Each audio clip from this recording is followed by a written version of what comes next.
আশা কৰোঁ চবেই ভালে আছে। টান নামাৰিব আপোনালোকে। মই খুব গুৰুত্বপূৰ্ণ কথা এটা ক'ম আজি চাওক, আজি ধিং কাণ্ডতকৈ আজি যোনখন কাণ্ডৰ কাৰণে গোটেই অসমৰ পৰিস্থিতি বেয়াৰ ফালে গৈ আছিলে, বেয়া হৈছিলে, সঁচাকৈ খুব দুখ লগা পৰিস্থিতি হৈছিল অসমত। জেগা মেয়া বুলি যি তুচ্ছ তাচ্ছিল্য আৰম্ভ হৈছিল, সঁচাকৈ খুব দুখ লগা। সঁচাকৈ এটা ঘটনাটো সঁচাকৈ নিন্দনীয় ঘটনা, খুবেই বেয়া লাগিছে। ইয়াত মুছলিম মানুহৰ ছাপোৰ্ট কৰা নাই, কোনো ধৰ্মাৱলম্বী ছাপোৰ্ট কৰা নাই যোনখন কাণ্ড হৈছিলে ধিঙত। কিন্তু আজি ভাৰতবৰ্ষৰ যোনখন কেন্দ্ৰবিন্দু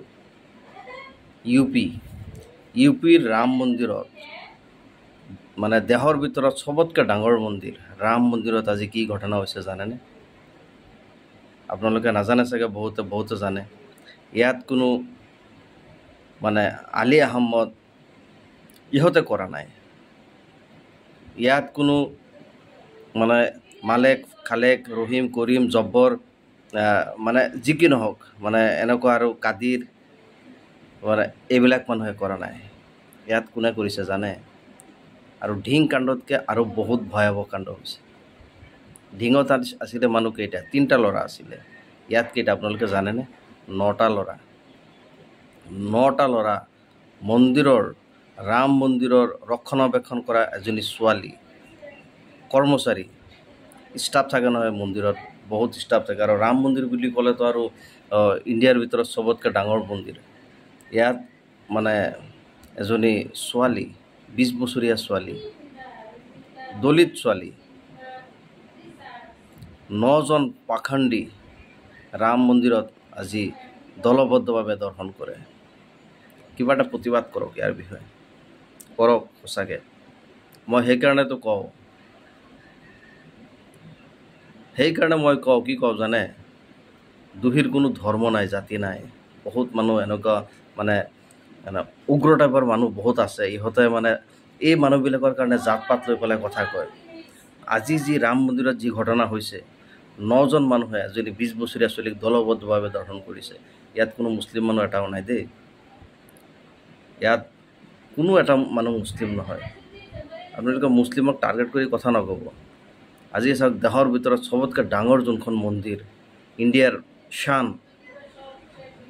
শান যোনখন মন্দিৰ লৈ পেলাই গোটেই বিশ্বত বা গোটেই ভাৰতবৰ্ষত যি এটা পৰিস্থিতি হৈছিলে, এই ৰাম মন্দিৰখন, বাবৰি মছজিদ ভাঙি পেলাই ৰাম মন্দিৰ বনোৱা, বহুত বছৰ ধৰি পেলাই এইটো কোৰ্টত আদালতত মোকদ্দমা চলি আছিলে।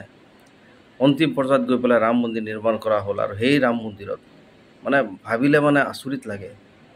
চাওক, মানুহে কিমান তলৰ খাপত যাব পাৰে, কিমান নিম্ন কাম কৰিব পাৰে।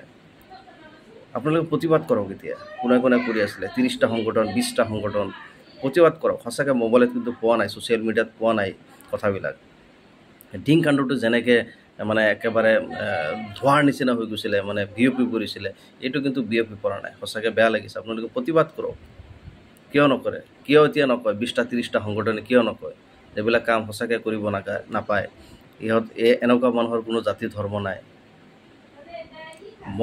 মই এইটো কাৰোবাক কৰি পেলাই কোৱা নাই, নেগলেক্টিং কৰি পেলাই কোৱা নাই বা কিন্তু মই এটা কথা ক'ব বিচাৰিছোঁ, আজি ধিং কাণ্ড লৈ পেলাই যি হুলস্থুলীয়া পৰিৱেশ সৃষ্টি হৈছিলে, মই এইটো ছাপোৰ্ট কৰা নাই। কিন্তু আপোনালোকে এইটো কিয় প্ৰতিবাদ নকৰে? এইটোকো প্ৰতিবাদ কৰক। তেতিয়াহে আপুনি সঁচা কথা কৈ আছে। আৰু যদি আপোনালোকে একো নকয়, তেতিয়া ভাবিম যে নাই, সঁচাকৈ আপোনালোকে মেয়াৰ ওপৰত টাৰ্গেট কৰিছে, মেয়াক টাৰ্গেট কৰি পেলাই কথাবিলাক কৈছে।